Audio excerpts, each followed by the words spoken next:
አመሰግናለሁ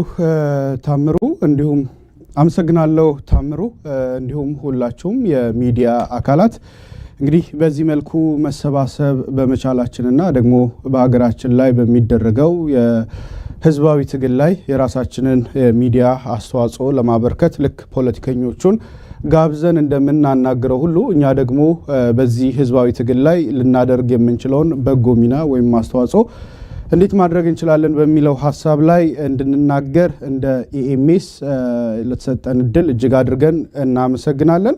በእኔ በኩል እንግዲህ አብዛኛው ንግግሬን ሰዓት ለመጠቀም በጽሁፍ አቅርቤዋለሁ። ስለዚህ በንባብ ማቀርበው ይሆናል። የህልውና ትግልን በአምባገነን መንግስት ላይ ተጠናክሮ እንዲቀጥል ህዝባዊ እምቢተኝነት በማጠናከርና ለውጤታማ ወይም ለውጤት በማብቃት ውስጥ ሚዲያ ምን ሚና ሊኖረው ይገባል የሚለው ነገር መሰረታዊ ጥያቄ ነው። ይህንን ጥያቄ እንደ ኢኤምኤስ ከዛም ባሻገር ደግሞ እንደ ግለሰብ የሚታየኝ የማስበው ወይም በጋራ የምናስበው ሶስት መሰረታዊ የሆኑ ጽንሰ ሐሳቦችን ወይም ደግሞ ቲዮሬቲካል ሞዴሎችን በመጠቀም ሐሳቤን ለማብራራት እሞክራለሁ። አስቀድሜ ይቅርታ የምጠይቀው በመካከል አንዳንድ እንግሊዘኛ ቃላቶች ስለማስገባ ወይም ስለምጠቀም ለነሱ እንግዲህ አስቀድሜ ተመልካቹን ይቅርታ እጠይቃለሁኝ። እነኚህን ሶስት ሞዴሎች በመጠቀም ሚዲያ በኢትዮጵያ ውስጥ የሚደረገውን የህልውና ትግልና ህዝባዊ እምቢተኝነት እንዴት ወደ ተሻለና ላቅ ወዳለ ደረጃ ማድረስ ይቻላል፣ ውጤትስ እንዴት ማምጣት ይቻላል የሚሉት ነገሮች ናቸው እንግዲህ በዋነኛነት የትኩረቴ አቅጣጫ የሚሆኑት። ሐሳቤንም ለማውጠንጠን የመረጥኳቸው እነኚህ ሶስት ሞዴሎች የመጀመሪያው ፐብሊክ ስፌር ቲዮሪ የሚባለው፣ ሁለተኛው ሪሶርስ ሞቢላይዜሽን እና ሶስተኛው ደግሞ ፍሬሚንግ ቲዮሪ ናቸው። እነኚህን ሶስት ቲዮሪዎች ሚዲያዎች በዚህን ወቅት አሁን ሀገራችን ባለችበት ነባራዊ ሁኔታ ላይ ከእንዲሁ ከዓለም አቀፍ ተሞክሮ አንጻር ተግባራዊ ብናደርጋቸው ውጤታማ እንሆንባቸዋለን፣ ደግሞ የተሳካ ስራ መስራት እንችላለን ብዬ አስባለሁ። የመጀመሪያው እንግዲህ አምባገነን መንግስት ባለበት አውድ ውስጥ ነው ህዝባዊ ትግልን እየታሰበ ያለው፣ እንዲሁም ደግሞ የህልውና ትግሉ እየገፋ መጥቶ እዚህ ደረጃ የደረሰው። ስለዚህ አምባገነናዊ እጅግ በጣም አፋኝና ያሉትን አማራጮች በሙሉ ምናልባትም ከአክቲቪስቶች የበለጠ የስነ ምግባርና የትኛውንም አይነት የፖለቲካ መርህ ሳይጠብቅ በሁሉም መንገድ ለሚንቀሳቀስ መንግስት አዋጭ የሚሆነው መንገድ ምንድነው የሚለውን ሳስብ አንደኛው ሚዲያዎች የዜና ምንጭ ብቻ ሳይሆን እውነትን ፈልፍሎ በማውጣትና ለህዝብ ማድረስ የህዝባዊ ትግል የደም ስር ሆነው ያገለግላሉ ብዬ አስባለሁ። በተለይ የንቅናቄ መሳሪያና ለህዝብ ትግል የሞራል ልዕልናን ከፍ ማድረጊያ ሆነው ሊያገለግሉ የሚችሉባቸው አማራጮች አሉ። የህዝባዊ እምቢተኝነት እንቅስቃሴዎች ሲነሱ ሚዲያ ሊወስዳቸው የሚችላቸው ወይም ሊወጣቸው የሚችላቸውን ድርሻዎች እንደው በተራ ለማስቀመጥ አንድ አራት ነጥቦች አሉ። የመጀመሪያው ነጥብ በመንግስት ቁጥጥር ስር ያሉትን ትርክቶች ወይም ደግሞ የትርክት ሞኖፖሊ ማፍረስ ያስፈልጋል። ሚዲያዎች ሊሰሩት ከሚችሉት ትልቁ ነገር ይሄ ነው። ሞኖፖሊ ኦፍ ስቴት ኮንትሮልድ ናሬቲቮች አሉ። በመንግስት ቁጥጥር ስር ያሉ የሚቀርቡ ናሬቲቮች አሁን ሁልጊዜ በየጊዜው የምንሰማቸው ኢትዮጵያ አትፈርስም ወይም ኢትዮጵያ ልትፈርስ ነው፣ ታሪካዊ ጠላቶቻችን ጋር በመተባበር ኢትዮጵያ ሊያፈርሱ ነው፣ የኢትዮጵያን ብሔራዊ ጥቅም አሳልፈው ሊሰጡ ነው እና የመሳሰሉ ስቴት ሞኖፖላይዝድ የሆኑ ስቴት ኮንትሮልድ ናሬቲቮች አሉ ወይም ትርክቶች አሉ። እነኚህን ትርክቶች በማፍረስ እና ውሸቱን በማጋለጥ እውነቱን ደግሞ በመግለጥ ሚዲያዎች ትልቅ ሚና ይኖራቸዋል። ሁለተኛው ለተቀናጁ ተግባራት ዜጎችን ማሰባሰብ ወይም ሞቢላይዝ ማድረግ ሌላ ሚዲያዎች ሊጫወቱት የሚችሉት ትልቅ ሚና እንደሆነ አስባለሁ። ሶስተኛው ተቃውሞውን ከስርዓት አልበኝነት ነጥሎ በከፍተኛ የስነ ምግባር መርህ እንዲጓዝ መቅረጽ ነው።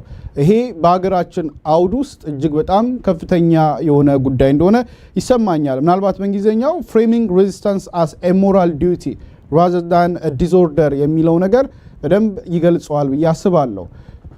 ህዝባዊ እምቢተኝነት ሲባል የህልውና ትግል ሲባል መንግስት ከሚሰራቸው መንግስት ተኮር የሆኑ ወይም ሞኖፖላይዝድ የተደረጉ ትርክቶች ምንድናቸው?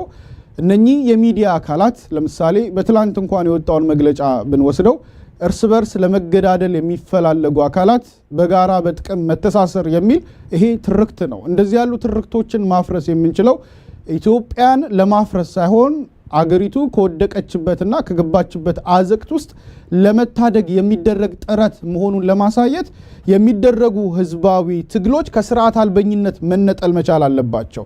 ከፍ ባለ የስነ ምግባር መርህ መንቀሳቀስ ይገባቸዋል። ይህንን ለማድረግ ደግሞ ሚዲያ ነው ትልቁን ሚና የሚጫወተው። ለምሳሌ ህዝባዊ ትግሉ ወደ ስርዓት አልበኝነት ወይም አናርኪዝም እንዳያድግ ንብረትን ወደ ማውደም ከፍ ያለ እንዳይሄድ እንዲሁም በየትኛውም ሁኔታ ሊጣሱ የማይገባቸውን የሰብአዊነትና የኢትዮጵያዊነት እሴቶች እንዳይጣሱ ሚዲያዎች ሊሰሩ ይገባል። የትኛውም ህዝባዊ ትግል የትኛውም የነጻነት ትግል የማይጥሳቸው መርሆች አሉ። በሰብአዊነት ላይ የማይፈጸሙ ጥቃቶች አሉ። እንዲሁም ደግሞ በኢትዮጵያዊነት ላይ ጦርነት የማንከፍትባቸው ግባችንን ለማሳካት ስንል ማንነካቸው ማንደራደርባቸው መርሆች ሊኖሩ ይገባል። እነኚህን ነገሮች ይዞ መጓዝ የበለጠ ትግሉ ላይ የሚያመጣው በጎ አስተዋጽኦ እንዳለው አስባለሁ። በአራተኛ ደረጃ የአንድነትን ስሜትና የጋራ ማንነትን ሚዲያዎች መገንባት ይገባቸዋል። ይሄም በሀገራችን ትልቁ ጥቃት ሲወረወርበት ወይም ደግሞ ድንጋይ ሲወረወርበት የቆየው አጀንዳ ነው።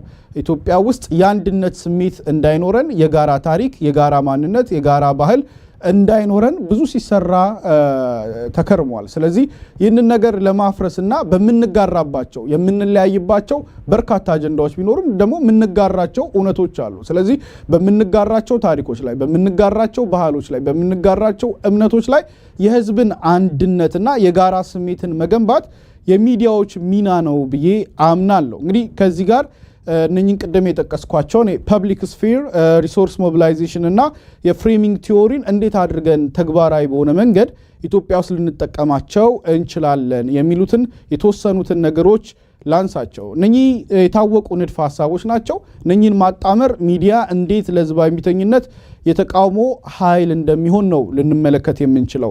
እነኚህን ቴዎሬቲካል ማዕቀፎች ወይም ደግሞ የጽንሰ ሐሳብ ግንዛቤዎችን ነጣጥለን ብናያቸው የመጀመሪያው ህዝባዊ ክበብ ወይም ደግሞ ፐብሊክ ስፌር ቲዮሪን እንዴት አድርገን ነው ልንጠቀም የምንችለው ስንል የመጀመሪያ የዚህ ጽንሰ ሐሳብ አንኳር ሐሳቡ ዜጎች በነጻነት ሐሳባቸውን የሚገልጹበት የሚከራከሩበትና ከመንግስት ቁጥጥር ነፃ የሆነ የህዝብ አስተያየት የሚፈጠርበትን አውድ መፍጠር ነው።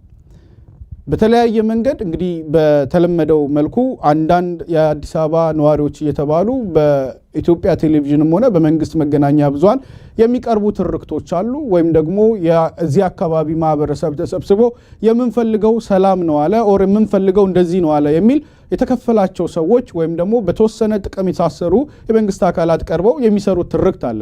ከዛ ባሻገር ግን ነፃ የሆነ መንግስት የማይቆጣጠረው ካድሬ የማይቆጣጠረው ወይም ደግሞ የሆነ ልዩ የሆነ የፖለቲካ አስተሳሰብ የማይቆጣጠረው ገለልተኛ የሆነ ህዝቡ ሐሳቡን በነፃነት የሚገልጽበት የሚወያይበት የሚከራከርበት መድረኮችን መፍጠር አንዱ የሚዲያዎች ድርሻ ነው። ይህንን በተግባር ስናውለው ገለልተኛ ወይም አማራጭ ሚዲያ ሲኖረን ወይም እንዲኖረን ስናደርግ ያንን ማድረግ እንችላለን።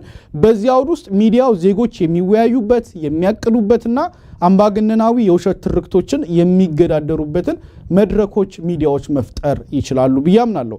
ሁለተኛው የሀብት ማሰባሰብ ቲዮሪ ነው። እንግዲህ ይህንን ሪሶርስ ሞቢላይዜሽን ቲዮሪን ማህበራዊ እንቅስቃሴዎች የህልውና ትግሎችና ህዝባዊ እምቢተኝነት የተሳኩ እንዲሆኑ የተለያዩ ሀብቶችን ማሰባሰብ ወይም ሞቢላይዝ ማድረግ ይጠይቃል። ይህንን ማድረግ የምንችለው ለምሳሌ ሰዎች የግንኙነት መረቦችን ኮሚኒኬሽን ኔትወርክስ ማለት ነው የገንዘብ አቅምንና የመገናኛ መሳሪያዎችን ያሉ ሀብቶችን በማሰባሰብ ለሚጠበቀው ውጤት ማዋል ትልቅ ራሱን የቻለ አዎንታዊ ሚና አለው።